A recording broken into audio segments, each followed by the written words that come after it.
a todas y a todos. Muchas gracias por su asistencia. Vamos a comenzar con este primer congreso de estudiantes de las disciplinas antropológicas en la ENA, que es uno de los productos principales del Observatorio Coyuntural Antropológico, el cual desde noviembre del año pasado comenzamos con actividades. El día de hoy nos acompaña el director de la Escuela Nacional de Antropología, el doctor Hilario Topete. Tenemos el honor de que esté con nosotros la doctora María Jesús Sen Montuy, que es la directora de la Escuela de Antropología e Historia del Norte de México. También tenemos por Zoom al doctor Eliseo Padilla, investigador de la Dirección de Arqueología del Museo Nacional de Antropología e Historia, institución invitada para este congreso. Y también se encuentra con nosotros la doctora Carla Quiroz, la subdirectora de investigación de esta Escuela Nacional de Antropología. Le doy yo la palabra al director de esta escuela, Hilario Topete.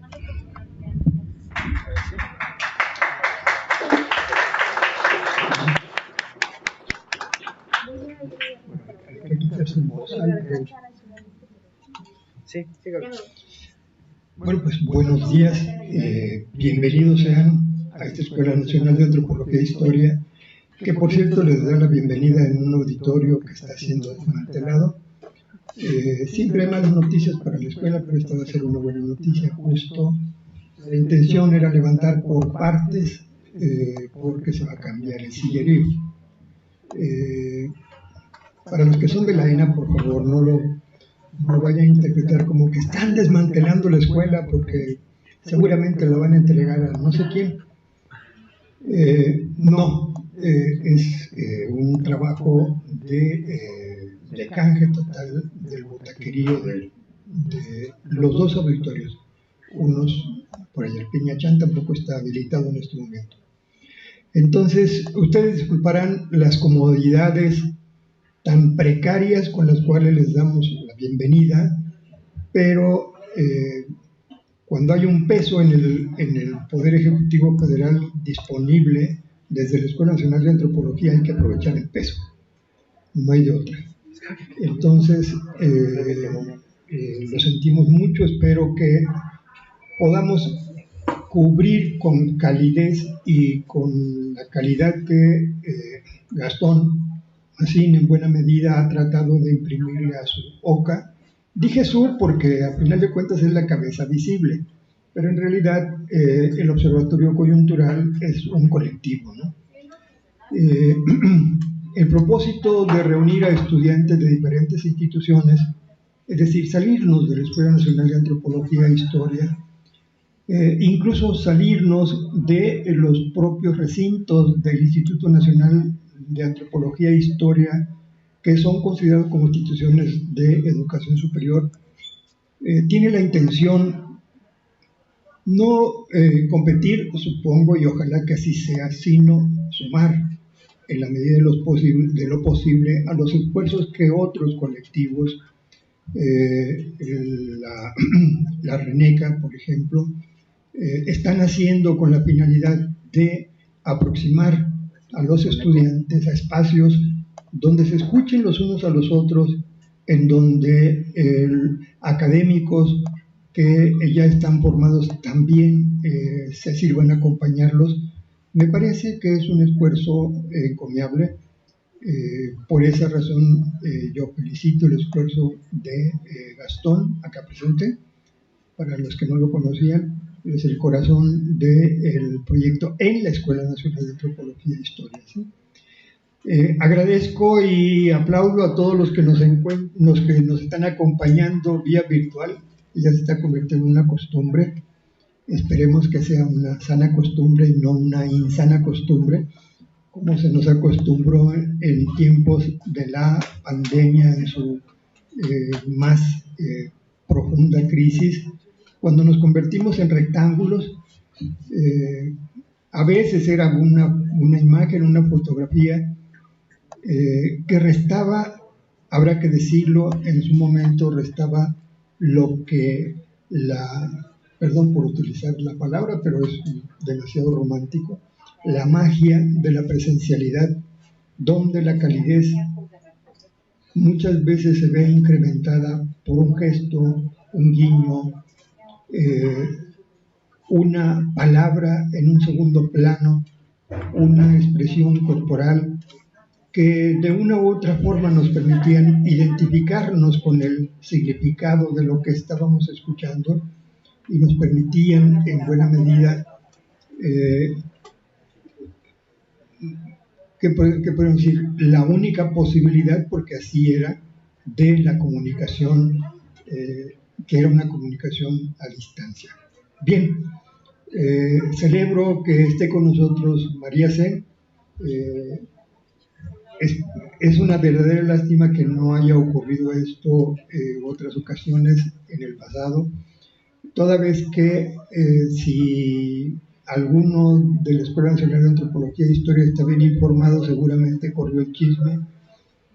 Las dos escuelas, después de un tiempo de distanciamiento, vuelven a entrar en muy buenos tratos. Creo que la pandemia nos ablandó el corazón a todos, pero también destruyó los egos.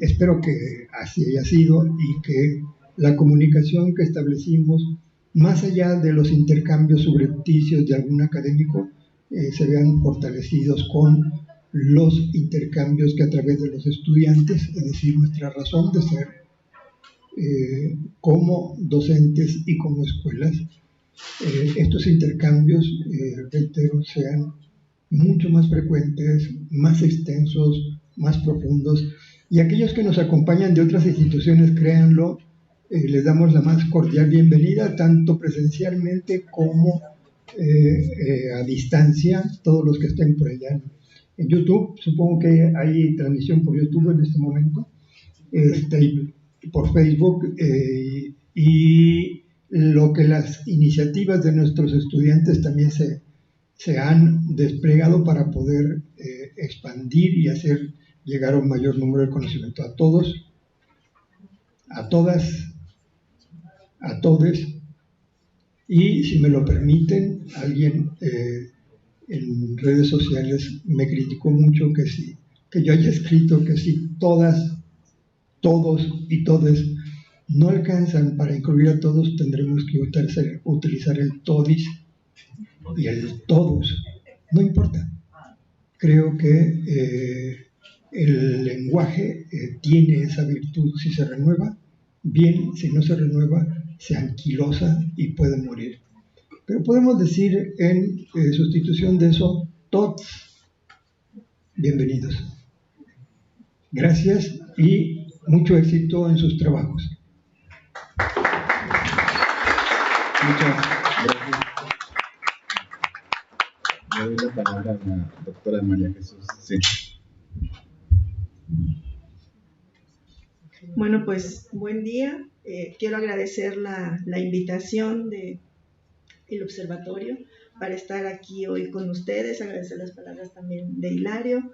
Estoy muy contenta porque pues nos vemos de manera presencial, siempre la cercanía es mejor que estar a través de una pantalla, ¿no? Entonces, pues quiero comenzar señalando que pues celebro y también reconozco el esfuerzo de todo el equipo que conforma el observatorio, y porque sé que ha sido un trabajo arduo, y producto de ese trabajo pues es que estemos el día de hoy aquí, ¿no?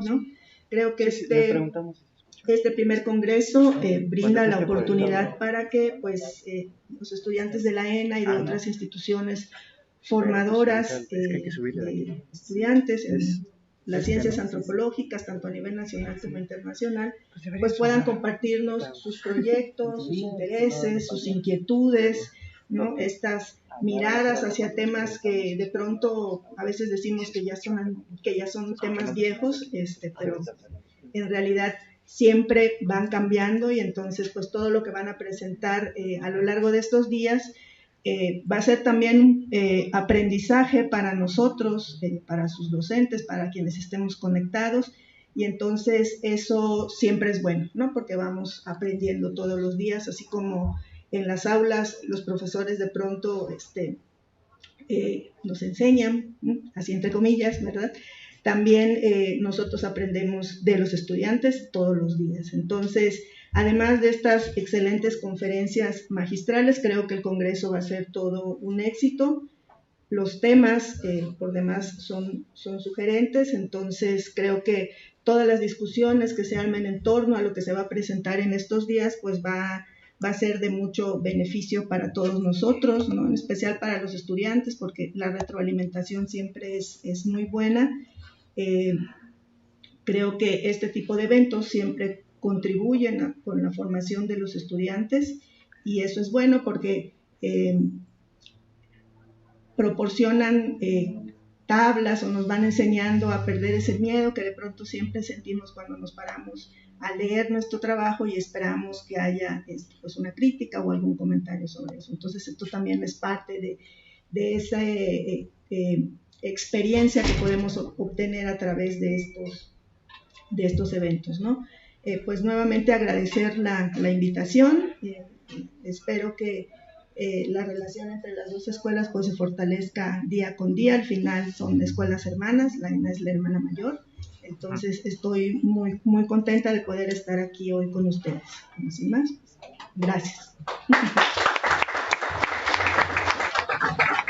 Muchas gracias. Le doy la palabra por Zoom al doctor Eliseo Padilla. Gracias, Gastón, y saludo a todos allá en nuestra alma mater, la Escuela Nacional de Antropología Historia en la Ciudad de México. Bueno, nuevamente, buenos días a todos, buenos días allá en nuestra alma mater, la Escuela Nacional de Antropología e Historia en la Ciudad de México. Saludar a Gastón y agradecer al maestro Gastón por la invitación y por toda esta organización a este primer congreso de estudiantes de las disciplinas antropológicas dentro del Observatorio Coyuntural Antropológico, el OCA, ¿no? Como ya señalaba el maestro Gastón, uno de los eventos centrales dentro de una serie de actividades que organiza este necesario, llamémosle así, necesario observatorio coyuntural, que justo está a través de diferentes actividades. Es necesario remarcar que este es el primer congreso de estudiantes que organiza, pero hay toda una serie de actividades que están logrando desde justo, que ha germinado en este ambiente que también ya comentaba el director de la escuela, en este ambiente de lo virtual, ¿no? Entonces, agradecer al maestro Gastón y la invitación, involucrar al Museo Nacional de Antropología, una institución también central dentro del INA y dentro de esta historia también del aprendizaje y de la difusión y divulgación de nuestro patrimonio, ¿no? El Museo Nacional de Antropología, a través pues de estos eventos, se vincula con la escuela y también, sobre todo, al poder involucrar a diferentes estudiantes en diferentes actividades de servicio social, prácticas de fin de carrera, tesis, ¿no? Que ha sido realmente fructífero y pues muy necesario. Entonces, pues agradecer nuevamente a Loca, a Gastón, y pues yo creo que, como ya han comentado, este será un gran evento de mucho aprendizaje, que esperemos no sea el primero, no sea el único, y que se pueda tener todo el apoyo necesario y las ganas para que haya un segundo, un tercero dentro de este espacio que integra a las disciplinas, a las distintas disciplinas antropológicas desde la Escuela Nacional de Antropología y las diferentes instituciones. Entonces, consideramos realmente, repito, necesario esta reunión, y que auguramos será de provecho y de beneficio y de un aprendizaje enorme para todos nosotros. Gracias a todos, y bueno, regreso los micrófonos. El día de mañana va a estar con nosotros de manera presencial la doctora Brígida von Mentz, y el día miércoles va a estar la doctora Susana Cuevas de la Dirección de Lingüística también aquí de manera presencial. Y bueno, finalmente quiero agradecer y comentarles también que hay varias instituciones que están colaborando con nosotros para la creación de este evento. Está la Universidad Nacional Autónoma de México, la Universidad Autónoma Metropolitana, la Universidad Autónoma del Estado de México, la Universidad Autónoma de Guerrero, la Universidad Autónoma de Chiapas, la Universidad Autónoma de Quintana Roo, la Universidad de Ciencias y Artes de Chiapas, la Universidad Intercultural del Estado de Hidalgo, la Universidad Intercultural del Estado de Puebla, el Colegio de Antropología Social de la UAP, el Instituto de Ciencias Sociales y Humanidades del Espliego de la UAP, y también tenemos de aquí dentro de la escuela el Laboratorio de Genética Molecular, al proyecto Mosaico Genético, una mirada desde las artes, y al Seminario de Estudios de Género, Teorías Contemporáneas y Acción Política de la Universidad del Claustro de Sor Juana. Y finalmente le doy la palabra a la doctora Carla para que inaugure el evento. Muchas gracias, Gastón. Buenos días, compañeras, compañeros. Es un gusto, antes, previa a inaugurar, nada más reiterar pues que tenemos que festejar la convergencia de distintas instituciones, de todas las áreas, de todas las licenciaturas de la Escuela Nacional de Antropología, la participación de los laboratorios. Hace rato señalaba el doctor Topete la crisis presupuestal por la que se ha atravesado de manera integral, pero creo que lo más importante es tener presente que pese a esa crisis, pese a esa dolencia que no solamente la atraviesa la ENA, sino distintas instituciones de educación superior, la escuela sigue produciendo, los laboratorios siguen andando, siguen convergiendo compañeros y compañeras de distintas instituciones, siguen colocando en la mesa hallazgos, polémicas, diálogos, y hay que celebrarlo, hay que celebrar que converjamos las 7 licenciaturas de la escuela, los posgrados, que converjan también las licenciaturas en antropología de distintas entidades de nuestro país, y por supuesto que estén aquí presentes tanto el director de la escuela como la directora de la Escuela de Antropología de Historia del Norte de México y el doctor Eliseo en representación del Museo Nacional de Antropología, que como lo dicen bien, siempre han caminado juntos, tomados de la mano, con sus subidas y bajadas, pero en el ejercicio permanente de echar para adelante la antropología, y creo que este congreso finalmente es su objetivo, que converjan lo que hacen los estudiantes en distintas áreas, en todas las disciplinas antropológicas, en distintas instituciones, y hacer una muestra de que estamos presentes y de que necesitamos interlocución con distintas entidades de gobierno, que necesitamos hacer presente y vigente el conocimiento antropológico para este país. Sin más, siendo las 11:43 de la mañana del día 10 de octubre del 2022, damos por inaugurado el primer encuentro de estudiantes en ciencias antropológicas de LOCA, que sean jornadas llenas de trabajo, de diálogo, de aprendizaje, de polémicas en el mejor de los sentidos, y que sea provechoso para quienes están en presencial, para la comunidad de la ENA, para quienes se están sumando desde otras instituciones y para quienes nos siguen en vía virtual. Enhorabuena para todos y que sean buenas jornadas. Buen día.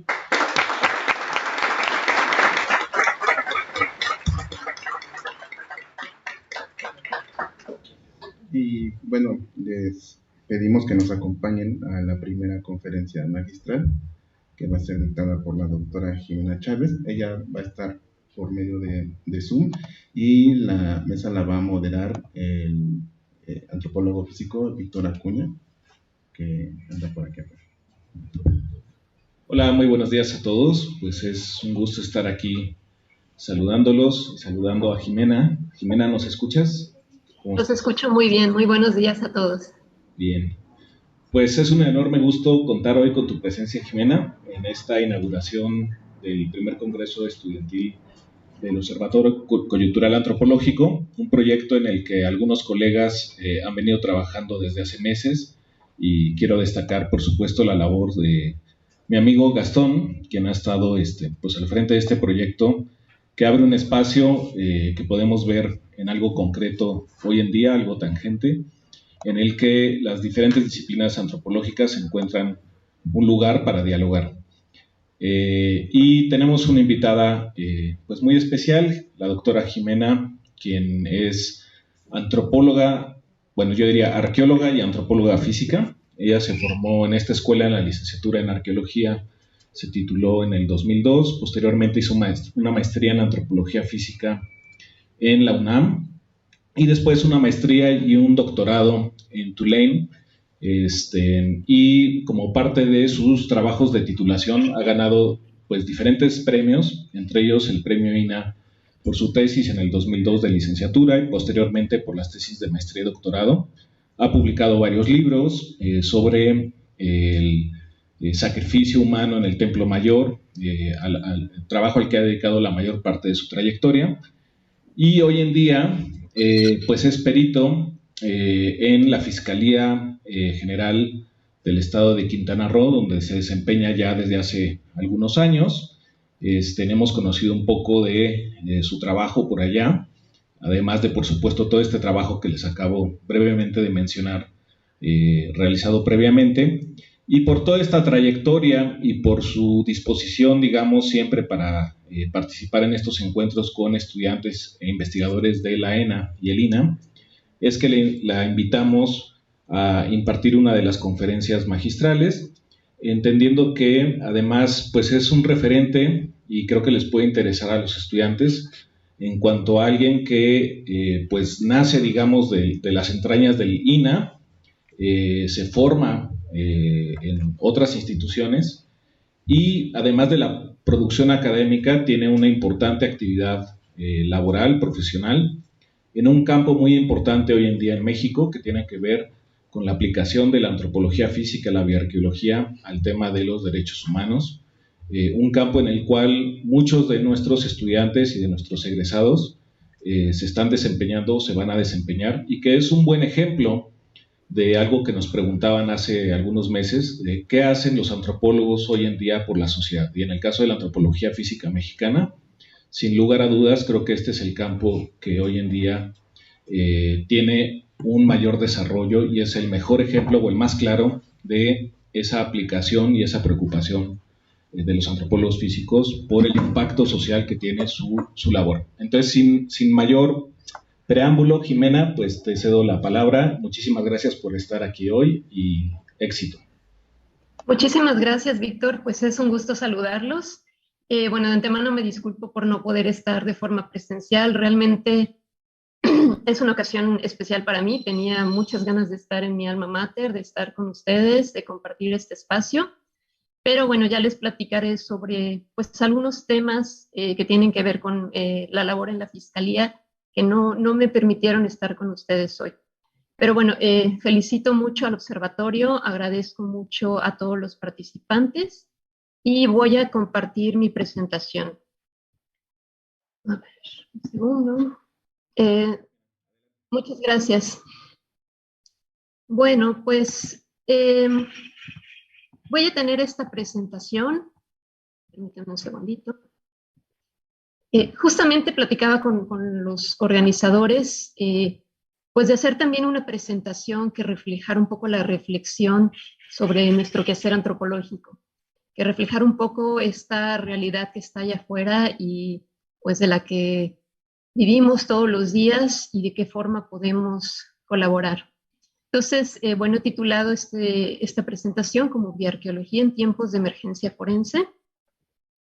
Y bueno, primeramente vamos a hacer una introducción sobre qué es la bioarqueología. Yo sé que muchos de ustedes probablemente ya se encuentran laborando en este campo, pero otros están en otras áreas muy diferentes. Entonces voy a aprovechar para hablar un poquito de esto. Pues bueno, la bioarqueología se ha definido como el análisis de los restos óseos humanos de contextos arqueológicos mediante esta metodología de la antropología física o biológica para estudiar sociedades pretéritas. Esto, de acuerdo a Jane Dijkstra, quien da esta definición en 1976, pues implica un diseño de investigación y la ejecución. Este término de bioarqueología fue usado primeramente en el Reino Unido, sin embargo ahí tenía otro enfoque, y este enfoque es muy interesante porque ha estado en constante cambio precisamente en el Reino Unido. Empezó con Graham Clark en 1970, y él pues lo dedicaba al estudio de la fauna. Posteriormente a bioarqueología se le llamó en el Reino Unido a todo el estudio de los restos biológicos, fueran flora, fauna, restos humanos, ¿no? De hecho, si uno buscaba hace 20 años una oportunidad de posgrado en el Reino Unido y buscaba bioarqueología, pues precisamente tenía una sección, por ejemplo, para estudiar polen, para estudiar plantas. Posteriormente en el Reino Unido ya se estandarizó más con la definición de Estados Unidos y han trabajado en temas de paleopatología, anatomía, rituales funerarios, rituales de fauna. Y hoy día es muy interesante porque en el Reino Unido se están abriendo programas de bioarqueología, pero tienen 3 ramas. Y las 3 ramas son osteología humana, arqueozoología y forense.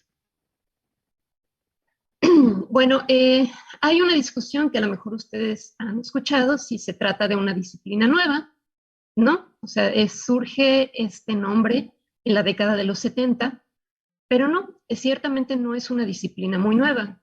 Por ejemplo, Ernest Hutton, su trabajo en Pecos Pueblo, pues muchos colegas coinciden que era un buen ejemplo de este enfoque paleoepidemiológico, de este manejo de información biológica y cultural, ¿no? En México, pues vamos a tener personas que están haciendo trabajo de este tipo, también como Romero Molina, que está trabajando, pues, modificaciones craneales.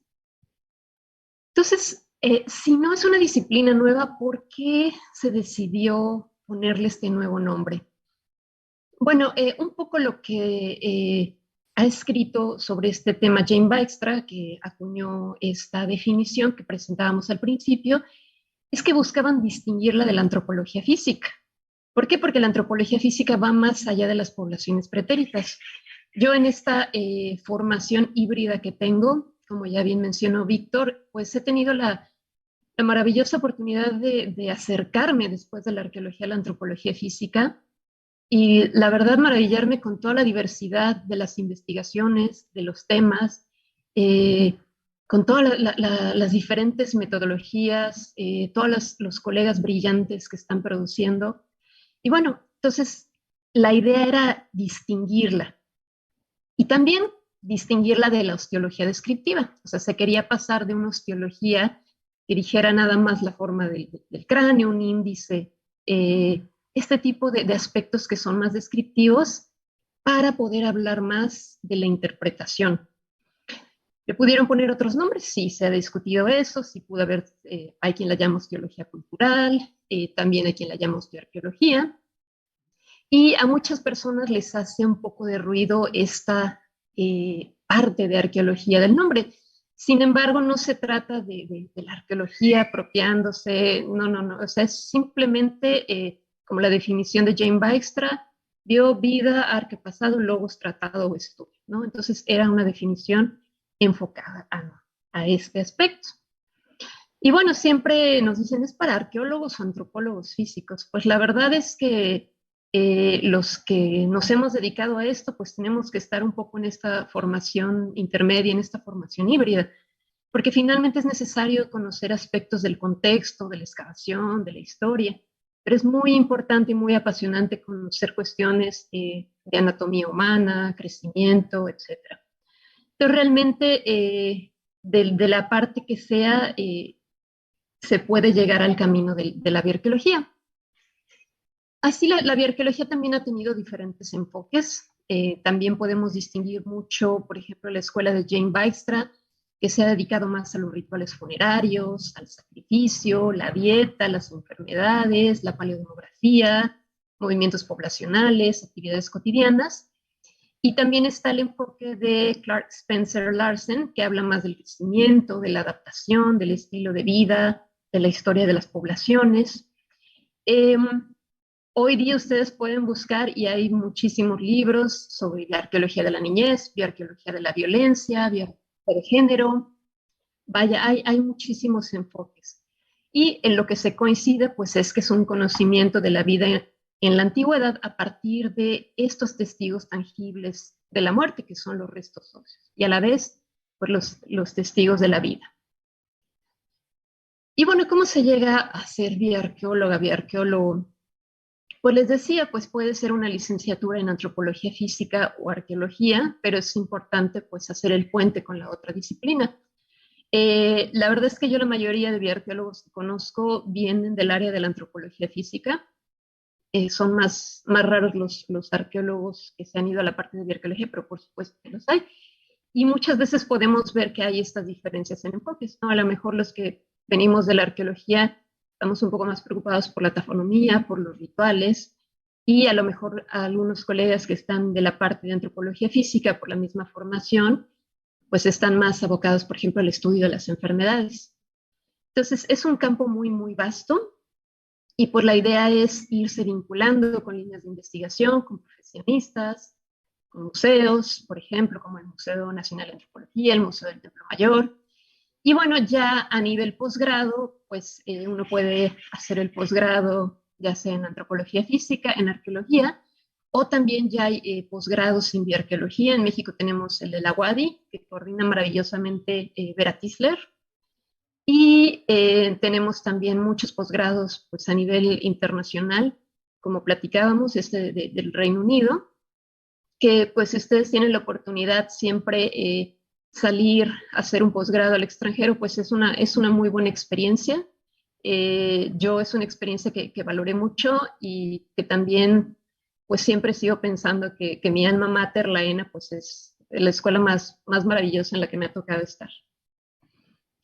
Y bueno, un poquito les quiero platicar también de cuál es el trabajo de un bioarqueólogo y cómo es que un bioarqueólogo termina trabajando en esta emergencia forense y qué es lo que puede hacer, ¿no? Es cómo pasar de estos cráneos de Zompantli a esta cordial felicitación maravillosa que nos hicieron en la Fiscalía por el Día de las Personas Antropólogas, que pues nos da mucho gusto porque finalmente nos están visibilizando a nivel de Fiscalía, donde antes no había estas disciplinas, y ahora pues somos una antropóloga física, Reina, pues una servidora que soy ahí como el híbrido, y Paola, que es antropóloga social. Y bueno, pues siempre tiene uno estos momentos claves, yo estoy segura que a ustedes les ha pasado, y es muy bonito, interesante reflexionar cómo es que llegamos a apasionarnos por estas materias de estudio, por estos temas, cómo llegamos a esto, y a veces son anécdotas que realmente marcaron nuestro camino. Yo, curiosamente, en la imagen pueden ver a Carlos Serrano, y él, la verdad es que yo lo conocí cuando iba en la secundaria, porque mi hermana estuvo estudiando unos semestres de antropología física y se salió, pero pues se hizo muy amigo de la familia y me llevaba a las excavaciones. Entonces yo vi las excavaciones del templo de Quetzalcóatl cuando yo iba en la secundaria, y pues para mí yo no podía hacer otra cosa más que tener un trabajo así. Y bueno, tuve la fortuna de vincularme pues con científicos del nivel de Lina Manzanilla, que me enseñó el rigor de la excavación. También Eliseo Padilla podrá coincidir conmigo, Eduardo Matos Moctezuma, su pasión por el tema de la muerte, Leonardo López Luján por su investigación, pero también yo tuve la oportunidad, imagínense, en el año de 1998 estaba yo estudiando y pude ir con Gregory Pereira, era mi segunda excavación apenas, tuve la oportunidad de ir a excavar esta tumba en Loma de Guadalupe, y pues para mí fue una experiencia única. En esta excavación había otra compañera arqueóloga francesa, y pues la verdad es que por las tardes teníamos la fortuna de que Gregory pues nos ponía a lavar huesos y nos los iba explicando cómo íbamos a trabajar. Entonces en las mañanas trabajábamos y en la tarde teníamos una clase particular, así durante un mes. Entonces desde ese momento yo entendí todo el potencial que tenía el análisis de restos óseos, y pues ya decidí quedarme en ese tema. Entonces ahí les voy a platicar un poco de esta investigación sobre los rituales funerarios. Yo pues trabajaba también en Templo Mayor, y este fue mi primer proyecto. Pero muy curiosamente, el primer proyecto que presenté, recuerdo a Eduardo Matos Moctezuma, la verdad es que era un proyecto que parecía más de antropología de la muerte. Me acuerdo que Leonardo me dijo, no, tienes que enfocarte en lo arqueológico. Lo arqueológico no puede ser el pretexto para que desarrolles este tema. Desarróllalo después si quieres, pero aquí vas a hacer una tesis de este tipo. Entonces me di a la tarea de ver la colección de huesos cremados, y eran restos que se encontraban en bolsas. Y entonces, pues lo que yo sabía por los que estaban ahí en el proyecto, pues era que no había mucho que hacer por ellos. Pues me decían que había que pesarlos, medirlos, y quizá eso era todo. Y tuve la gran fortuna de vincularme con Carmen Pillón, que como ustedes saben, pues es una figura única en la tafonomía en nuestro país. Y ella de la forma más generosa, siempre se lo voy a agradecer, me dio la enseñanza del extraordinario potencial de los restos cremados. Entonces, hoy día, la verdad es que es uno de los temas que más disfruto. Es un tema que es un reto y lo vamos a platicar un poquito. Entonces, ¿cómo estudiamos los huesos cremados? Bueno, me gusta mucho este concepto de destrucción analítica que hace Lehmann, y es precisamente lo que dicen, los restos cremados, a veces creemos que ya no hay nada que hacer por ellos, ¿no? Es una disciplina relativamente joven, y realmente no se estaban analizando precisamente por esa creencia de que no hay mucho que hacer por ellos. Sin embargo, pasa todo lo contrario, es un material que tiene un potencial muy interesante. Entonces, en primer lugar, tenemos que saber que cuando hablamos de huesos cremados hay diferentes áreas de actividad. Por ejemplo, tenemos las cremaciones in situ. En esto me remito a los contextos teotihuacanos que excavó Labrès y Journet, donde los fuegos eran in situ. Entonces están los cuerpos y está la evidencia de que se quemaron ahí. Vamos a tener el lugar de la pira. El lugar de la pira es donde se quemó el cuerpo, pero el cuerpo ya no está ahí. O sea, es el lugar donde estuvo el cuerpo, donde estuvo la pira, pero fue recolectado. Vamos a tener el lugar del depósito de los residuos, es decir, no de los restos óseos, sino de los residuos de la pira, la madera, bueno, el carbón, los restos de bienes funerarios. Vamos a tener la sepultura, que en el caso de los mexicas, pues entendimos que esta sepultura estaba dividida, ¿no? Que los cuerpos de estos dignatarios eran tan importantes que se dividían en diferentes urnas para ir a sacralizar los espacios. Vamos a tener también un cenotafio. Un cenotafio es un monumento funerario donde va a haber un fragmento óseo, dos fragmentos óseos. Realmente son, hay autores que lo miden en gramos, pero realmente va a haber muy poquito material óseo que va a estar evocando los restos mortales de una persona importante. Y vamos a tener depósitos relacionados, ¿no? Como los lugares donde hay pues, la quema de las ofrendas periódicas, etc. Tal suerte que vamos a tener en los huesos cremados información biológica y cultural a la vez. Sí, es verdad que la información biológica se va a perder. Vamos a tener suertes si se conservan fragmentos muy grandes. Es suerte, pero también depende de la tecnología de la pira. Una pira que no alcanzó temperaturas muy altas nos va a ofrecer pues, fragmentos óseos más grandes. Entonces, dependiendo de esto, pues vamos a lograr, si tenemos pues esta fortuna de poder ver la edad de los individuos, el sexo de los individuos, establecer un número mínimo de individuos, ver precisamente cuál fue la tecnología de la pira. Como en este caso, esta es una reconstrucción que hicimos con fines museográficos en Templo Mayor de cómo considerábamos que era la pira funeraria a partir de las fuentes históricas, pero también a partir de la evidencia ósea. Podemos también pues, inferir la temperatura. El tiempo no se puede inferir, pero la temperatura sí. ¿Por qué? A través del color de los huesos. Con la afectación por el calor directo, los huesos van cambiando de color, van del café, después la materia orgánica se carboniza, se torna de color negro, después esta materia orgánica empieza a entrar en combustión, se va a tornar de color gris hasta que llega en color blanco, con un aspecto de gis, donde puede ya haber una fusión de los cristales del componente mineral del hueso. Entonces, si ustedes ven unos restos cremados, aquellos que sean de color negro tuvieron afectación a menor temperatura que los de color blanco o gris. También nos permite saber si la cremación fue en huesos frescos o secos. Esto es importante porque, bueno, nos permite cambiar completamente la interpretación del ritual, pero también en casos forenses es muy importante. ¿A qué nos referimos con esto? A saber si se quemaron huesos, si se quemó digamos, ya una osamenta árida, a si se quemó un cuerpo. O huesos que todavía tengan este contenido alto de humedad que permita que se creen fisuras, grietas visibles cuando son expuestos a temperaturas ya más altas de 600 grados. A veces cuando las temperaturas no son tan altas, la microscopía electrónica de barrido pues, nos ayuda a discernir si fueron cremados en huesos frescos o secos. Pues no es lo mismo un ritual en dos tiempos, donde después de la esqueletización hubo una cremación, a la cremación de un cadáver. También, bueno, se pudo realizar trabajo experimental y observaciones en crematorios. Tuve la fortuna de que funerarias particulares y la Facultad de Medicina me recibieran en sus crematorios.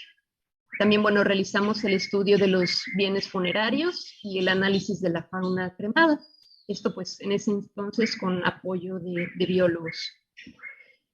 Y bueno, pues de esto se desprendió el estudio de los funerales de los dignatarios mexicas.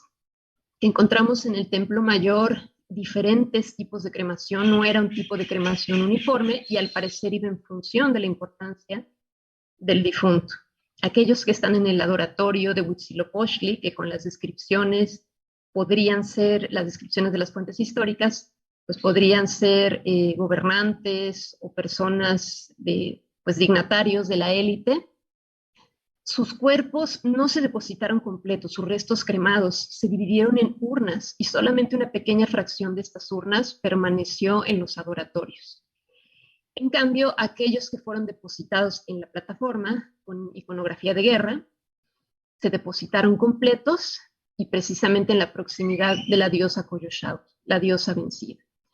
Y bueno, además pudimos documentar que es muy fácil distinguir las ofrendas de los bienes funerarios. Los bienes funerarios hay diferentes categorías, no son en sí ofrendas, podía haber ofrendas según las fuentes históricas, que eran bienes que se le daban al difunto, se quemaban con él, para que en esta creencia se entregaran al más allá. Pero bueno, en estos bienes funerarios que tenemos, pues van a destacar formas helicoidales, formas circulares, espirales, todos estos que tienen que ver con la noción del árbol mítico, con la noción de un paso de un nivel del universo al otro. Y bueno, ya posteriormente, en tiempos más recientes, pues ampliamos esta investigación de otros usos rituales del fuego, porque nos dimos cuenta que no nada más eran extensivos a contextos funerarios. Tenemos, por ejemplo, esta ofrenda 123, donde los cuchillos estaban vestidos, los cuchillos estaban ataviados, tenían rostro, tenían tocados, tenían muchas veces orejeras, armas, y en este caso estaban vestidos como deidades del fuego, y acompañándolos como para fortalecer este mensaje simbólico, tenían restos cremados. Sin embargo, estos restos cremados tenían características de haber sido expuestos al fuego ya sin tejidos blandos, es decir, corresponden a la cremación de huesos secos reutilizados, no exactamente a un funeral de un cadáver. También, bueno, estamos documentando que hay estos restos en los rellenos constructivos, son escasos, pero los hay, que tiene que ver con un patrón que hay de aprovechamiento de fragmentos óseos, pues en general de las víctimas sacrificiales, que les voy a mencionar un poquito más adelante. Entonces, bueno, habiendo concluido esta investigación, siempre es importante también pues ver los límites de las investigaciones, ¿no? Hay temas que no nos dan para eternizarnos con ellos, pero vaya, es importante trabajarlos a fondo. Pero bueno, en este sentido era ya el momento de abordar otra colección. Entonces era pasar, por lógica, al tema del sacrificio humano. Son dos tipos de muerte cuya distinción ya existía desde época prehispánica. Ellos tenían dos vocablos para referirse a la muerte por causas naturales y a la muerte sacrificial. Los tenemos Tlalmiquistli y Tlacamictilistli, son los dos temas. Entonces, esta división pues la tenemos ahora sí que también desde época prehispánica. Y bueno, la colección de cráneos del Museo del Templo Mayor estaba sin estudiar, en buena parte tenía que ver un poco con esta historia de la creación del museo, que mucho tiempo no tuvo bodegas, no tuvo su bodega, los restos estaban resguardados en diferentes lugares, y entonces ya que se estableció, pues hubo la necesidad de empezar haciendo un inventario. Y también por la formación que tengo, pues mi enfoque fue mucho más tafonómico. Entonces, bueno, ¿cómo estudiamos el sacrificio? Es muy curioso, es un tema muy polémico aún hoy en día. Es un tema que cuando, por ejemplo, en las redes sociales de la revista Arqueología Mexicana se publica algo de sacrificio, me gusta mucho leer los comentarios porque son muy interesantes, nos siguen develando todo este imaginario, todas estas ideas que hay en torno a este fenómeno, ¿no? Leía en una ocasión uno que decía que los arqueólogos veíamos sacrificio en todos lados y que además mentíamos y que estábamos pagados por la Iglesia española, ¿no? Entonces, es muy, muy interesante ver este tipo de respuestas. Pero bueno, ¿cómo lo estudiamos?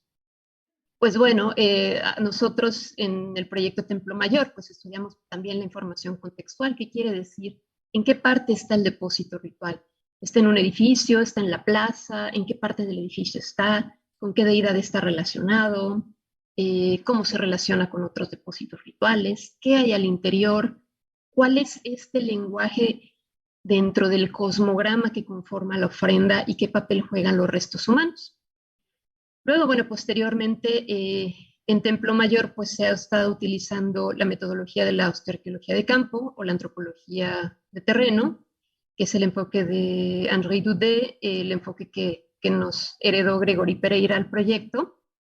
Y pues básicamente se trata de ir viendo cómo están dispuestos los restos, si estuvieron articulados, si no estuvieron articulados. Y esto tiene como fin hacer como una reconstrucción, conocer las condiciones originales del enterramiento. Ya en el análisis osteológico, ahorita les voy a platicar más cómo lo dividimos, y finalmente pues el análisis de fuentes históricas de iconografía, como las esculturas prehispánicas. Naturalmente en el análisis de fuentes históricas pues tenemos que hacer una lectura muy crítica, saber quién escribía, para quién escribía, qué mensaje quería hacer llegar, porque obviamente estamos viendo pues mucha manipulación en las narraciones que tienen que ver con el tema del sacrificio. Sí, sí existía, y muchas veces no en las cantidades que los cronistas dijeron para justificar pues todo este sistema de encomienda. Bueno, en el análisis osteológico, yo la verdad me siento muy contenta porque este proyecto se fueron sumando pues más colegas en el campo del estudio de genética, en el campo de isotopía, ya en el campo del estudio del intemperismo, de alteración térmica indirecta. Entonces, bueno, en este análisis osteológico, pues en primer lugar, pues este perfil, ¿no? La cuarteta básica, edad, sexo. También estuvimos viendo, por ejemplo, enfermedad, estuvimos viendo, en este caso estatura, ¿no? Porque son cráneos. Y bueno, los temas más que de realizar un análisis de ancestría, se realizaron análisis genéticos, pero también análisis de isotopía. ¿Por qué? Porque queremos saber un poco, no solo la procedencia, si son extranjeros o no, pero también estos patrones de movilidad en el posclásico. En cuanto a la forma de sacrificio, pues documentar en los casos que fuera posible precisamente estas técnicas de privación de la vida en estos entornos rituales. Tenemos la información limitada porque prácticamente hay pues puros cráneos, son pocos los ejemplos que hay de esqueletos postcraneales. Y esto pues las propias fuentes históricas nos lo narran, nos dicen que esta era la usanza, que realmente los cuerpos no permanecían en el recinto sagrado y no era solamente una costumbre de Tenochtitlan, sino de otras ciudades del altiplano central, donde los cuerpos podían llevarse a otros lugares. Por ejemplo, se ha discutido mucho, en las fuentes comentan que se arrojaban al remolino de Pantitlán, en el lago, o que se llevaban al Calpulli. Entonces estos cuerpos no se han encontrado en el recinto sagrado y es muy probable que no se encuentren si las fuentes son fidedignas en el sentido de que se llevaron a otros lugares. Donde tenemos una riqueza de información que parece inagotable es en los tratamientos del cadáver. ¿Por qué? Porque salvo algunos casos de decapitación, donde tenemos las huellas de la decapitación, pero los cráneos no fueron modificados más allá de eso, todo lo demás tenemos tratamientos intensivos y reutilización de restos. Y bueno, también tenemos que hablar pues de las alteraciones naturales, porque estamos en un contexto muy interesante, en un contexto anegado, en un contexto de un suelo muy plástico, en un contexto donde tiembla mucho, donde el nivel freático va subiendo y bajando y en muchos casos degrada los restos. Entonces, el análisis que empezó primero en el Templo Mayor fue de cráneos y se analizaron 99, incluyendo aquellos que estaban en el relleno constructivo. Estos cráneos estaban en el interior de las que llamamos ofrendas, que son depósitos rituales, que son modelos en miniatura del cosmos. Y ahí tenían diferentes papeles. Aquellas cabezas que se colocaban con tejidos blandos eran destinadas a la consagración del edificio. En cambio, los demás eran modificados, eran decorados, eran reutilizados.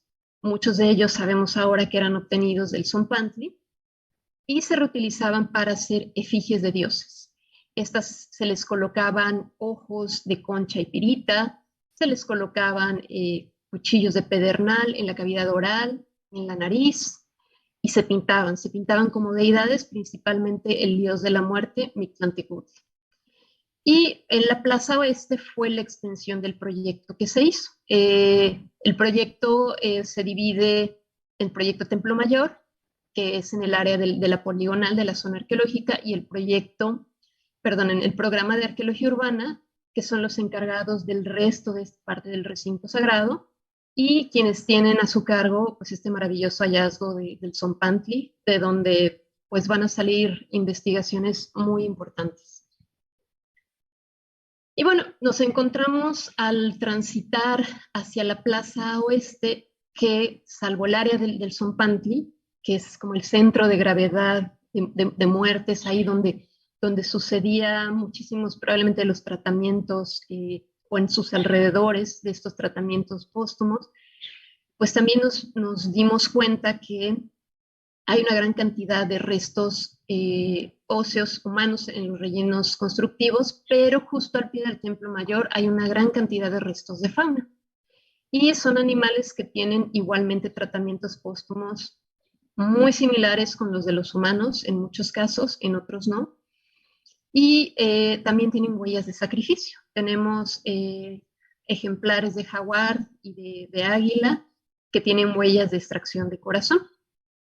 Entonces, bueno, nos vimos en la necesidad ahí de ampliarnos, ahora sí como la escuela del Reino Unido, y transitar un poco a la arqueología. Y bueno, para no morir en el intento, pues esto se logró con una colaboración interinstitucional. Nos apoyamos mucho en la UNAM, nos apoyamos mucho en el Poli, nos apoyamos mucho en sus colecciones, nos prestaron esqueletos de lobo, esqueletos de jaguar, esqueletos de puma, esqueletos de lince, de tigrillo, de águila, y también tuvimos la oportunidad de vincularnos con el programa binacional de lobo mexicano, que nos prestaron esqueletos de cachorros de lobo. Y también a través de este proyecto binacional y de la Semarnat en ese entonces, logramos comenzar nuestra colección de referencia de restos de lobo. Estos animales pues son parte de este tesoro biológico, y como está este programa de conservación, pues sus esqueletos también pues son reservas de todo este conocimiento. Entonces los dejaron a nuestro cuidado, y actualmente el proyecto tiene una pequeña colección de lobos mexicanos ya esqueletizados. Obviamente pues aquí con toda esta ayuda pues también tenemos que conocer de pronto las limitaciones, tuvimos que aprender mucho de anatomía comparada, pero pues sabemos que estamos enfocadas a las especies que están pues ahí, ¿no? En el Templo Mayor, las especies de uso ritual, pero realmente ya para trabajar pues muchísimos más aspectos de la arqueología, pues sí es necesario hacer una especialización más profunda del tema. Entonces, en esta investigación, pues, ¿qué temas abordamos? Bueno, el primero de ellos fue, la verdad es que sin planearlo, pero yo lo disfruté mucho porque tuve la oportunidad de hacer una estancia en una biblioteca para hacer el trabajo ya de redacción de tesis, y comencé a leer un libro de Benjamin King sobre pues, la visión que han tenido pues, las diferentes sociedades de los mexicas, bueno, los aztecas, como lo conocen en Estados Unidos, o como se suele conocer popularmente, aunque no sé el nombre con el que ellos se identificaban.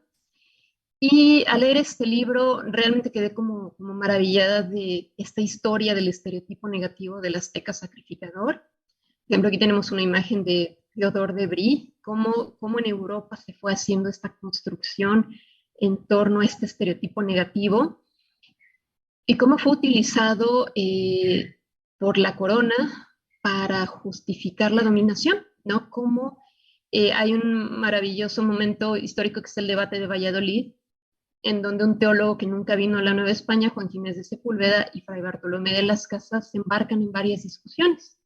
Estas discusiones son muy interesantes, pero terminan centrándose en el tema del sacrificio. ¿Por qué? Porque el tema del sacrificio se vuelve la excusa justa.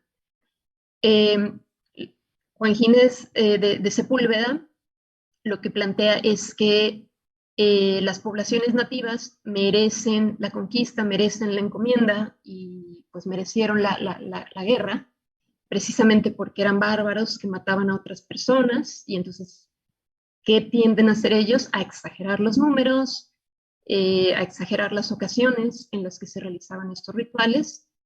Y la contraparte de las casas, al que han llamado también el conquistador conquistado, es totalmente diferente, y él nos regala, debido a este debate de Valladolid, una obra maravillosa, donde para, digamos, contrarrestar estas afirmaciones de Sepúlveda, de la corona y de los encomenderos, se pone a hacer un estudio comparativo sobre el sacrificio. Imagínense un estudio hecho en este siglo, recién la conquista. Y entonces él estuvo en la Nueva España, viajó a muchísimos lados, y entonces nos da relatos maravillosos de la práctica sacrificial en las Antillas, vaya en muchísimos lugares, en Isla de Sacrificios, y nos los da desde una perspectiva muy interesante.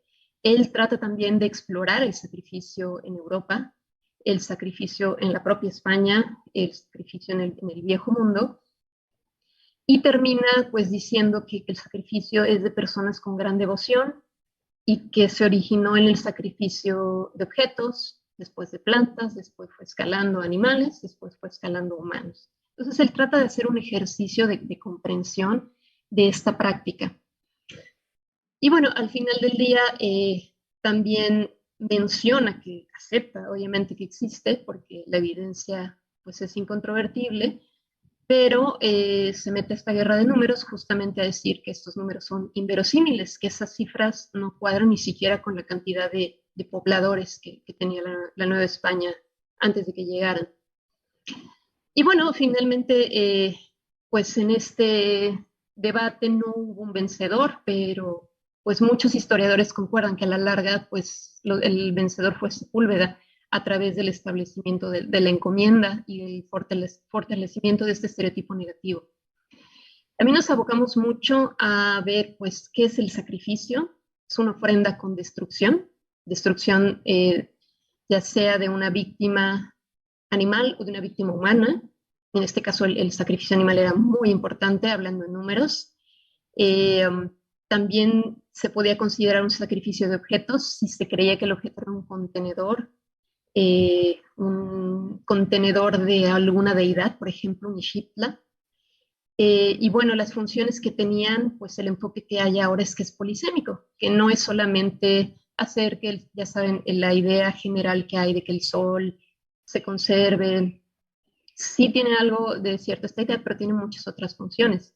Dependiendo de la ocasión, también iba a depender el tipo de víctima que iban a dedicar, y podía ser un sacrificio para agradecer, para tener una petición, por ejemplo, de lluvia, de buenos resultados en la guerra, para consagrar un edificio, para acompañar a una persona importante, un dignatario al más allá, para reactualizar en tiempo humano la muerte de una deidad en el tiempo mítico.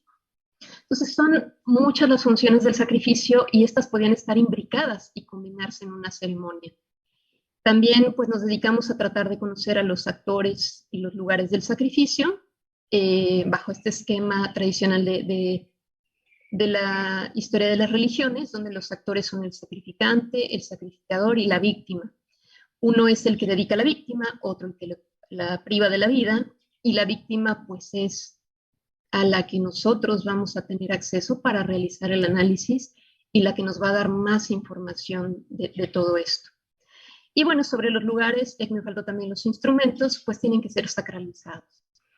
Algunos cronistas consideran que incluso sabían los pueblos nativos que fuera de un entorno sacro, pues el sacrificio se consideraría pues como una muerte, como un asesinato, no propiamente como un sacrificio.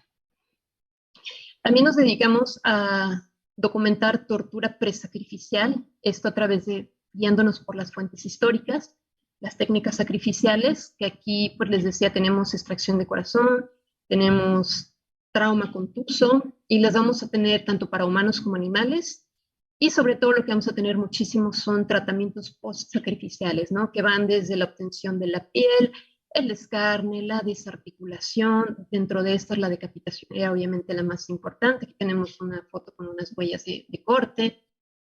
Vamos a tener también que el hueso se trabajaba, se percutía para elaborar objetos rituales como esta máscara cráneo, etc. Y bueno, finalmente en este estudio pues pudimos un poco tratar este enfoque con estas diferencias y concordancias en el sacrificio humano y animal, porque finalmente consideramos que se trata de un mismo fenómeno que es la ofrenda de vida. Esta ofrenda de vida era muy importante y aunque el sacrificio animal ha sido minimizado en las fuentes históricas, ya sea porque no les llamó la atención, ya sea porque lo vinculaban a la cacería o ya sea porque no lo podían utilizar para una excusa de la dominación, no tenemos tantas narraciones, pero tenemos mucha evidencia osteológica. Entonces, bueno, así nació este proyecto, que es la ofrenda de vida, el sacrificio humano y animal en Tenochtitlan, que se realizó en el proyecto Templo Mayor con el apoyo de la Tulane University. Y bueno, es cuando yo, pues ahí les quería compartir un poco esta parte de reflexión, de esta parte que tiene que ver con nuestra práctica cotidiana, con esta realidad que vivimos y cómo podemos interactuar con ella, ¿no? Entonces yo regreso de hacer mi posgrado en Nueva Orleans y pues regreso a una realidad que para mí es un punto de quiebre, ¿no? Estos números son de ahorita, no de cuando regresé, pero pues estamos viviendo en un país donde tenemos 100,000 personas desaparecidas. Tenemos cifras que nos hablan de 4,000 fosas ilegales. Sin embargo, esto no cuenta otros contextos de hallazgo. ¿A qué me refiero con esto? De hecho, esto, la propia Comisión Nacional de Búsqueda en su protocolo homologado lo plantea. Ya no los llama fosas clandestinas, ahora se llaman contexto de hallazgo. Porque si lo llamo fosa clandestina, me estoy remitiendo a un concepto que implica una excavación. Y otros contextos de hallazgo son, por ejemplo, pues aquí en el estado, es dejar a la intemperie en la selva. Es muy rápida la esqueletización y la intervención de la fauna. Entonces, y bueno, no hay propiamente un suelo muy vasto para poder excavar. O el aprovechamiento de formaciones geológicas también. Entonces, bueno, de esta manera se amplió este concepto para no quedarnos ya nada más con lo de fosa clandestina. Y bueno, vamos a tener una cifra muy alarmante, que hay personas sin identificar, que están en los servicios médicos forenses, en fosas comunes, antes de la ley del 2017 que planteaba que ya no se permiten las fosas comunes, que es uno de los grandes aciertos de esa ley, en las sociotecas, en los llamados panteones forense, que su nombre oficial es Centro de Resguardo, y en las universidades. Se habla de 52,000 cuerpos sin identificar. Entonces, si ustedes se fijan, decimos, bueno, algo está pasando aquí muy grave. Estamos hablando de 100,000 personas desaparecidas y estamos hablando de 52,000 personas sin identificar. Cualquiera que lo vea de fuera dice, oye, creo que esos desaparecidos están en tus personas no identificadas. Entonces, ¿qué es lo que está pasando? ¿Qué es lo que nos está sucediendo como país que no estamos logrando cumplir con esta parte de la identificación humana? Entonces, bueno, la Oficina del Alto Comisionado de la ONU pues ha mencionado en varias ocasiones que tenemos esta emergencia forense en México. ¿En qué consiste? Bueno, lo que mencionan ellos es que pues de entrada creen que hay personal muy capaz por todos lados, pero que es insuficiente o no ha podido tener capacitación o no tiene insumos o no cuenta con las instalaciones adecuadas. Pero también vamos a tener un tema, los altos niveles de violencia. Aquí no nos estamos enfrentando a lo que se enfrentan otros colegas, por ejemplo en España, ¿no? Que van a trabajar en unas fosas de la guerra civil, pero ahorita no tienen ellos ese conflicto. O a lo mejor alguien que está trabajando en algún otro país de Latinoamérica. Pero nosotros tenemos el conflicto vivo. Nosotros estamos en el reto de identificar lo que ya pasó, lo que tristemente se ha llamado el rezago, cuando en el día a día no nos damos abasto con la violencia que hay. Y esto, la verdad es que no ha mejorado. Entonces seguimos en este espacio donde no podemos voltear nada más al pasado, tenemos que estar en el presente y en el pasado. Y bueno, vamos a tener dos crisis de los desaparecidos, que es la que afecta directamente a las familias, y también la de los no identificados, que las dos están imbricadas. Esta de los no identificados, pues se va a ver más pues a niveles de las fiscalías, sobre todo. ¿Qué pasa si no identificamos a las personas? Pues lo primero que tenemos que pensar es que hay una revictimización de las familias, hay un duelo inconcluso. A mí en este contacto que he tenido con las familias me ha impresionado mucho cómo las que se consideran con buena suerte son las que encontraron los cuerpos de sus hijos, ¿no? Hablando de las mamás de las personas desaparecidas. Es muy fuerte que una persona que pierde un hijo se considera afortunada. ¿Pero por qué? Porque una desaparición para mí es uno de los crímenes de lesa humanidad que más lastiman. ¿Por qué? Porque hay un duelo inconcluso. Siempre tienen la esperanza, nunca pueden elaborar el duelo, nunca pueden socializar la pérdida, nunca tienen la certeza, nunca tienen la verdad. Y siempre nos tenemos que acordar cuando veamos estas estadísticas de seguridad, que no son números, no son estadísticas, son personas con familias. Y por el otro lado, cuando las personas no se identifican, tenemos estos problemas a los que nos vamos a estar enfrentando los que estemos vinculándonos al área forense, que es la saturación de los CEMEFOS o de los centros de resguardo. Ahorita les voy a platicar un poquito más del caso de Quintana Roo. Y bueno, este tránsito en el ámbito forense, en mi particular punto de vista, se realizó cuando entré en contacto con los colectivos. Agradezco mucho a Blanca Martínez de Coahuila y a Dolores Soto que me invitaran. Mi primer contacto con ellos fue precisamente en una reunión de colectivos. Y una vez que ya uno se vincula con este dolor de la desaparición, ya no hay marcha atrás, ¿no? Y pues les comparto un poquito también esta experiencia personal, porque sé que muchos de ustedes en algún momento de su vida se van a encontrar en la necesidad de tomar alguna decisión que cambie radicalmente lo que venía siendo su vida académica. Y bueno, entonces les comparto un poquito. Yo vine a Quintana Roo, quería terminar mi tesis justamente de la ofrenda de vida. Vine a Quintana Roo, aquí vive mi novio, entonces llegué y estaba de ama de tesis, pero sentía muy desesperado en la casa y decidí buscar dar clases a criminalistas. Entonces yo vivo en Playa del Carmen y empecé a dar clases en Cancún.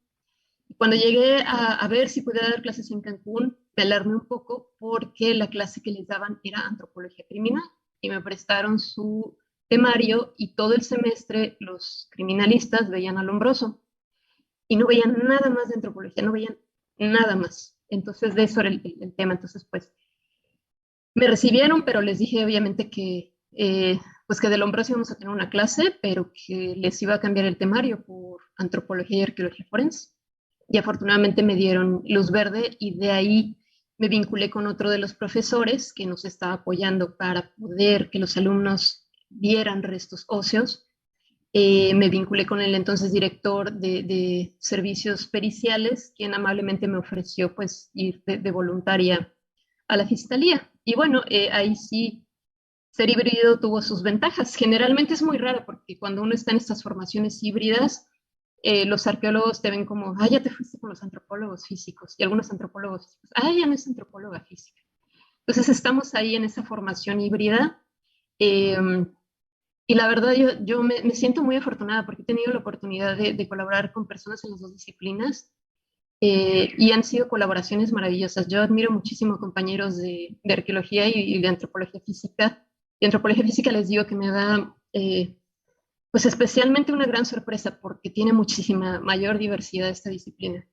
Pero bueno, estando de voluntaria, me tocó mi primer caso y fue un caso muy devastador emocionalmente para mí y muy revelador.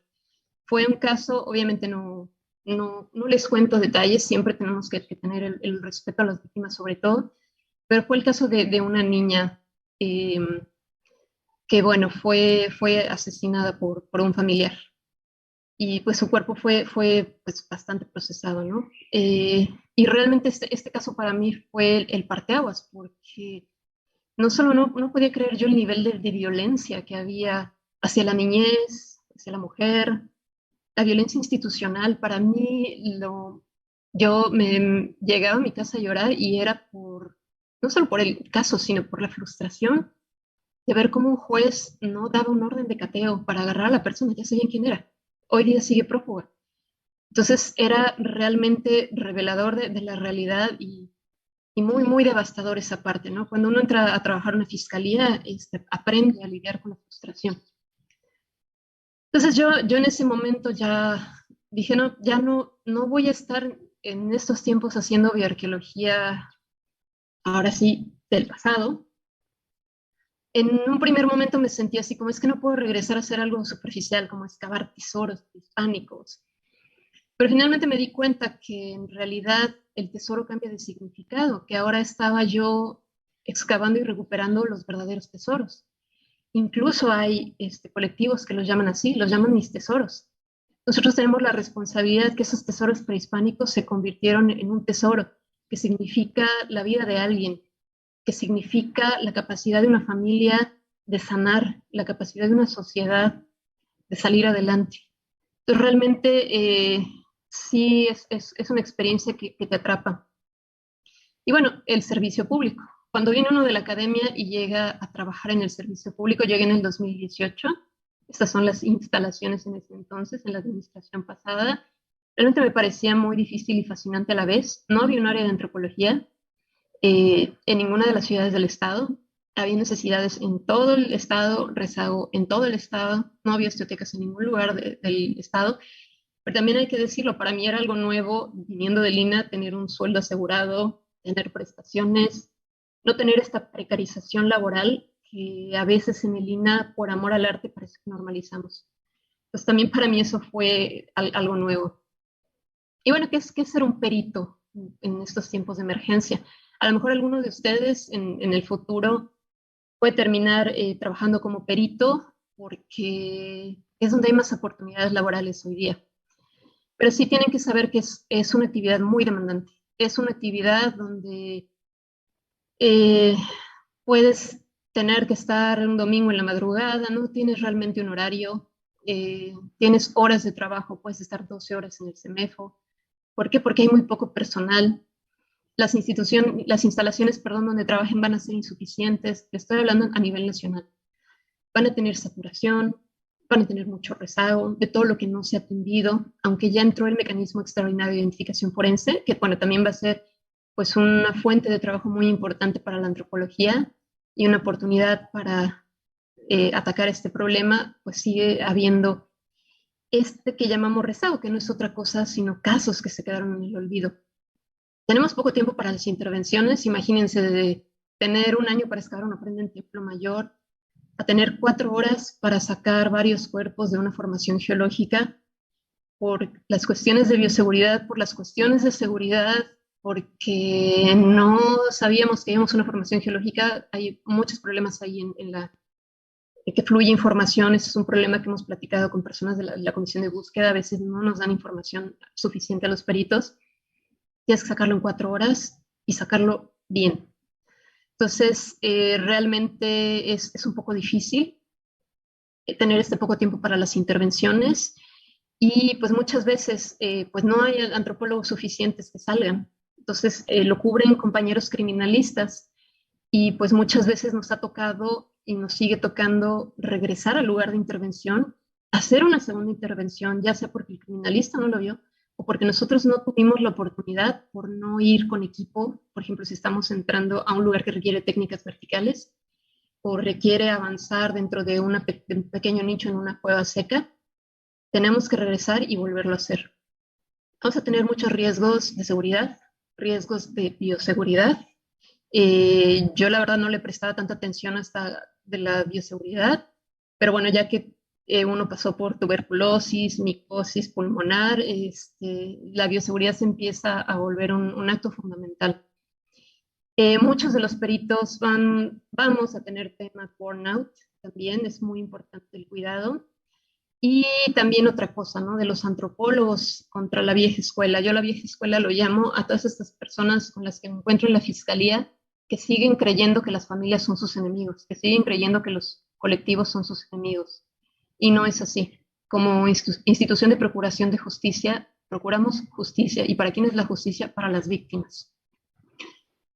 Y bueno, rápidamente, porque nos vamos acercando al límite del tiempo, les voy a contar un poquito de las particularidades de Quintana Roo. Al lugar donde vayan ustedes van a tener particularidades. Aquí tenemos un crecimiento irregular, un asentamiento complejo, de vocación turística, con mucha migración y con una alta incidencia delictiva.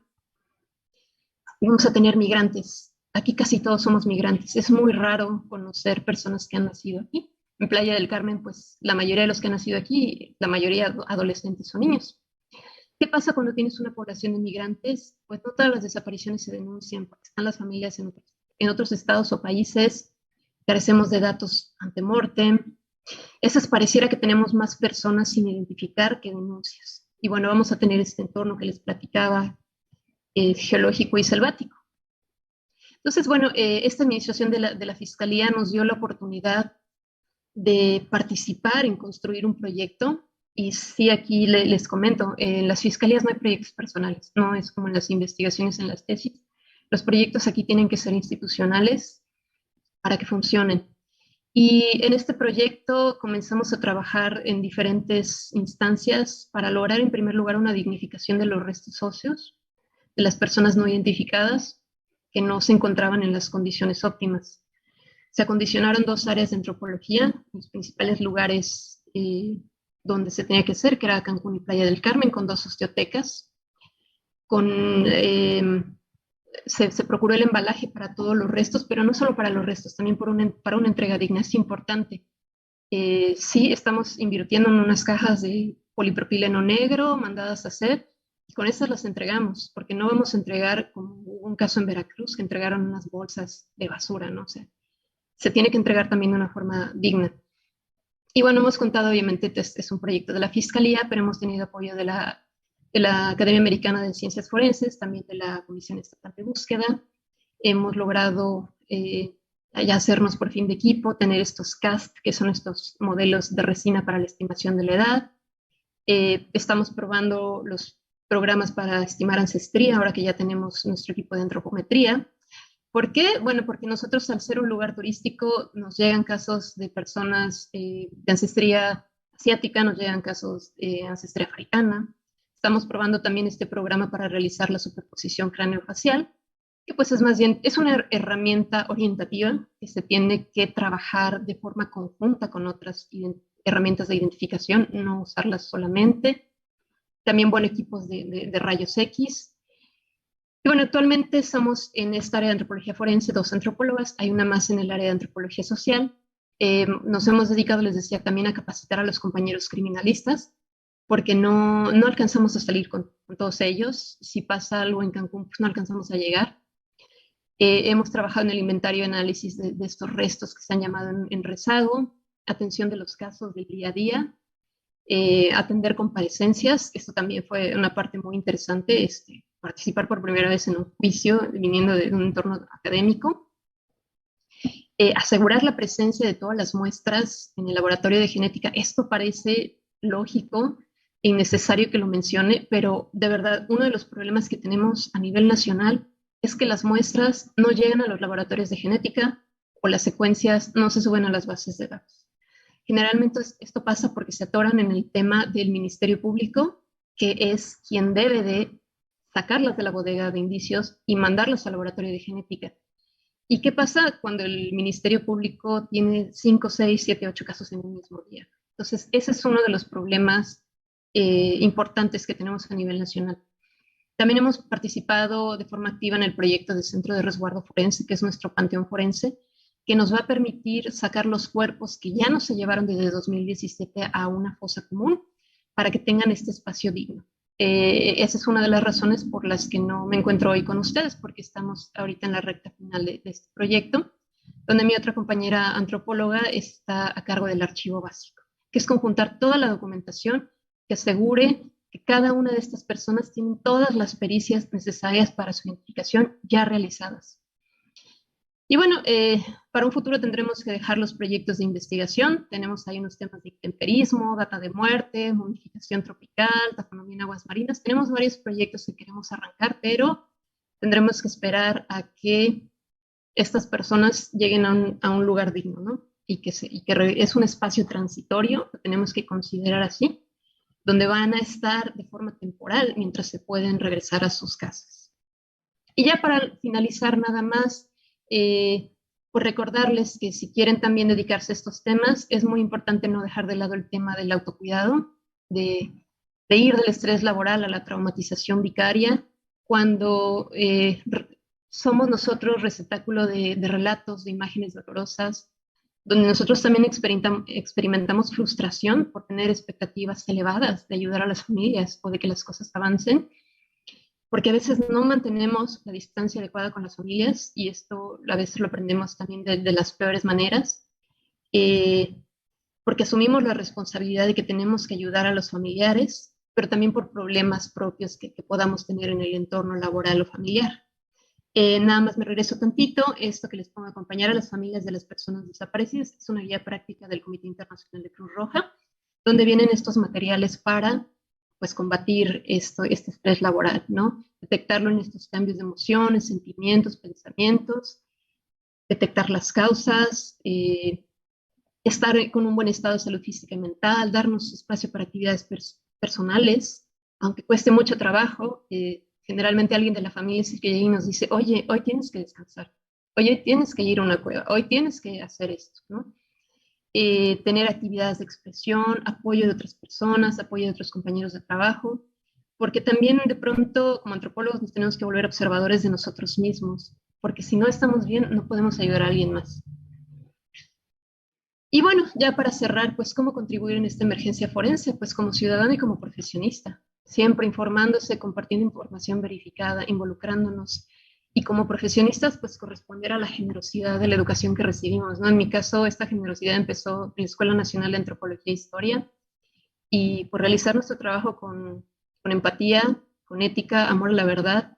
Tengan también en su ejercicio profesional, si conocen peritos, tengan empatía con ellos. A veces no pueden a lo mejor cumplir este estándar que ustedes están pensando, pero porque realmente la vida del perito es saturada de trabajo y en condiciones muy difíciles. Y bueno, por el amor a la verdad, ¿no? Y pues también conocer nuestras limitaciones y saber hasta dónde podemos llegar y no querer hacer más de lo que podemos a costa de nosotros mismos. Y bueno, pues les agradezco mucho su atención. Deseo que disfruten mucho su camino en la antropología. Les dejo también mi correo por si pues alguien tiene alguna duda, algo que quiera comentar ya más en privado. Y pues muchísimas gracias a todos. Ojalá pronto tengamos también la oportunidad de verte por acá o de visitarte allá en Quintana Roo. Y bueno, nos diste una excelente, digamos, síntesis por una parte de tu trayectoria personal, pero también de diferentes temas, cada uno de ellos en sí sumamente interesante y que ameritaría una larga discusión, desde pues la definición misma de bioarqueología, tu punto de vista sobre cómo formarte como bioarqueóloga o antropóloga física habiendo cursado previamente arqueología. Cada tema, digamos, daría para una discusión, y por supuesto tus investigaciones durante tu maestría y doctorado, y más recientemente pues todo el tema de tu participación como perito, y esta perspectiva sobre el rezago forense y sobre todo la parte humana, que creo que nos ilustraste bastante bien sobre esta experiencia, tu preocupación y tu percepción de esta realidad. Bueno, ya noté un montón de cosas, pero como vamos un poquito apresurados, un poquito de retraso al inicio, quisiera más bien aprovechar para darle la oportunidad al auditorio. Tienes un auditorio aquí lleno, aunque quizás no los puedes ver, pero están aquí enfrente de mí, con profesores y alumnos de la ENA. Entonces, dar oportunidad a que si hay preguntas y comentarios, podamos escuchar algunos de ellos.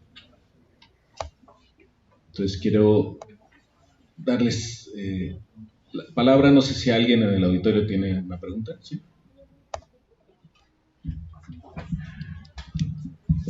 Bueno, tengo una pregunta. ¿Cómo puedes identificar los restos humanos de acuerdo al contexto determinado del tiempo? Es decir, ¿cómo puedes determinar si evidencia material se puede identificar el sujeto de su determinado tiempo o de su determinado contexto? Ejemplo, como los imperios aztecas, ¿cómo podías identificarlos sin evidencia material? Bueno, mira, es bastante difícil. Normalmente este trabajo tiene que ser conjunto. Hacía yo énfasis en el trabajo del contexto. Pues nosotros invariablemente vamos a tener que trabajar de primera mano. Nosotros los que vamos a hacer estos análisis pues macroscópicos, de trabajar precisamente con este contexto, dónde aparecen los lugares, en qué edificios, en qué capas, en qué estratos. Pero ya si quieres hablar ya de un tema más afinado, por ejemplo, te puedo platicar del trabajo que se hizo con Diana Moreiras, trabajando estudios de isotopía. Entonces ya con los estudios de isotopía, pues podemos ver la movilidad de una persona, saber si a lo mejor era originaria del altiplano central y se movió hacia otra área a través del estudio de sus firmas isotópicas, es decir, de lo que comía, de lo que bebía, cómo se refleja en el esmalte de los dientes o en los huesos. Entonces, esa es una de las formas que se puede saber. Ya para hablar pues más de temas de poblaciones y de genética, realmente no me atrevería a decir nada porque ahí tenemos a Víctor, que es especialista, y cualquier duda al respecto, él sería la persona indicada para que la consultaras. Bueno, en línea, Daira Tosh nos pregunta, ¿cuál sería su consejo para esta generación de antropólogos físicos y luego forenses, en donde yo me incluyo? Gracias. Pues la verdad es que no pierdan nunca la empatía. Es muy fácil desanimarse viendo esta realidad social, pero creo que la empatía, yo muchas veces siento que es la base en la que nos sostiene cuando tenemos muchos tipos de carencia, cuando nos enfrentamos a realidades burocráticas. Y bueno, la verdad es que prepararse mucho, a diferencia de cuando a mí me tocó estudiar, pues ahora, por ejemplo, en la escuela cuentan con una especialidad en antropología forense, aprovecharla, ¿no? Esta generación que tiene la oportunidad de vincularse y tener esas clases, a mí me tocaron en el doctorado, pero no era, o sea, era como dos ramas, era forense y bioarqueología. Pero especializarse, ya sea en México, tratar también de pues vincularse con otras disciplinas que tengan que ver con otras ciencias forenses, diplomados a lo mejor en criminalística. Entonces, pues básicamente ese sería mi consejo, pero creo que mientras puedan tener empatía y realmente ponerse en el lugar de otra persona y ver que realmente está sufriendo, eso los va a conducir siempre por un camino, ¿no? También dejar las competencias. Realmente esta parte de lo forense es tan noble que realmente sí, para mí no caben las cuestiones de ego aquí, realmente, de competencias entre colegas ni nada. Aquí que todos estamos para el mismo objetivo. Yo tengo otra pregunta. Yo quisiera saber, a la hora de trabajar, colaborar con los familiares, ¿cuál es su manera de acercamiento con ellos y cómo usted puede desarrollar de la mejor manera posible su trabajo sin involucrarse demasiado con las historias de las familias, que a veces es un límite que desde la empatía cuesta mantener? Sí, ese es un tema muy, muy, muy importante y lo he tenido que aprender cuando llegué de pronto a identificar cuando uno ya está cruzando el límite y ponerte tu mismo límite. ¿no? También hice una pausa en el trabajo con familias por muchas razones. Por la razón de que me empecé a saturar de trabajo, y ya aparte la saturación con las familias era un trabajo pues muy emotivo, pero también por la cuestión institucional, ¿no? De pronto es difícil, y la verdad es que se los digo honestamente, es difícil en las instituciones tipo fiscalías, donde hay muchos ministerios públicos, abogados, policías, que están muy acostumbrados a dar un trato muy malo a las familias. También es muy difícil esa interacción cuando llega el antropólogo y la familia dice, es que el antropólogo sí me hace caso, es que el antropólogo sí me cuida, es que el antropólogo sí me escucha, es que el antropólogo sí me trata como persona. Entonces parece que no, pero eso se vuelve un tema de conflicto también laboral. Entonces tiene que estar uno poniendo límites por todos lados, poniendo límites para no afectarse a uno mismo, poniendo límites hacia el entorno laboral y poniendo límites hacia las familias. Un poco en esta guía de 6R a mí me funcionó mucho porque el tema de las entrevistas de las familias, que hubo un tiempo en que sí estaba haciendo bastantes entrevistas, ¿no? Ahí vienen muchos consejos de cómo dirigirte a ellas, ¿no? Por ejemplo, no te estés dirigiendo a ellas, que lo veo de muchos compañeros, decirles, ¿y cómo era su hijo, no? O sea, hablando en pasado como si fuera una persona que ya no está viva, porque las familias están esperando primero una búsqueda en vida. Entonces, si no hay evidencia más que de una desaparición, no podemos dirigirnos así. Entonces, de pronto les pasaba ya algunos consejos a compañeros de, ¿y cómo tenía el cabello? Y si ya dijiste cómo tenía el cabello, le vas a decir en el momento de la desaparición. Entonces, también cuidar mucho cómo nos referimos en el momento de entrevistar, cómo nos referimos de su ser querido. Gracias, bueno. Sí, Jimena, tienes aquí varios comentarios y saludos. Voy a mencionar muy rápido. Bueno, Aurora Pérez te felicita por la charla. Hay saludos de Chiapas, de Javier Morales. Arumi Mendoza desde Querétaro te manda muchos saludos. Diana también. Y bueno, creo que ya para cerrar, y si no hay de momento alguna participación más, solo comentar que, bueno, también parte de esta vinculación y de la especialización de los antropólogos, arqueólogos, antropólogos físicos, también pues se puede, digo, no ya a nivel escolar o a nivel formativo en la ENA o en algún instituto, pero tiene una parte, digamos, en las prácticas profesionales que a veces se pueden hacer en las fiscalías. Y bueno, justamente tuvimos una alumna que estuvo en una estancia en estos meses, y pues es otra manera también de acercarse a esta formación profesional, trabajando directamente con los expertos y ayudando también a mantener esta vinculación entre la academia y pues ya la práctica profesional. Entonces, Jimena, pues muchísimas gracias, me dio mucho gusto escucharte este día de inauguración del evento del Congreso Estudiantil del Observatorio Coyuntural Antropológico. Muchísimas felicidades y pues gracias a todos ustedes por su asistencia. Continuamos con las jornadas. Gracias. Muchísimas gracias, que sean un éxito las jornadas.